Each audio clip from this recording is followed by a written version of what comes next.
Трговците ги доставија предлозите за намалување на цените до владата, Министерството за економија и до пазарниот инспекторат. Утре на седница ќе се разгледуваат. Од владата соопштија дека доставени се два предлога. Едниот е за намалување на маржите, а другиот за спуштање на цените на одредени прехрамбени и непрехрамбени производи.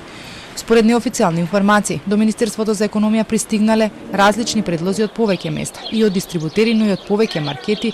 Испратени се листи со производи кои сметаат дека можат да ги поевтинат. Но и покрај многуте варијанти, на седница на влада ќе се разгледуваат само два предлога. Телма вчера објави предлог листа со производи за кои трговците сметаат дека можат да ги поевтинат. На списокот се најдоа овошје, зеленчук, средства за хигиена, леп, урда, јајца, руски чај, сокови, пиво, вино и друго. И да важи од средината на март до средината на април. Но според информациите од Комората на трговци, оваа листа има промени, какви не откриваат. Очекуваат до крајот на неделава да има одлука. Дел од експертите веќе се изјаснија дека ако трговците сакаат да поевтинат одредени производи, тоа може да го сторат веднаш. Не им требаат ниту средби, ниту дозвола од некој. Дел од економистите сметаат дека мерките се базирани на претпоставки.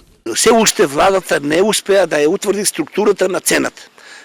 Владата треба да каже во еден производ што чини 100 денари, еве каква е структурата. Производителот зема 60% или 50%, дистрибутерот, трговецот на големо зема толку, трговецот на мало зема волку и вкупно да дојдеме до 100 денари. Ние се уште никако граѓани, никако влада тие податоци не ги знаеме, не ни се познати.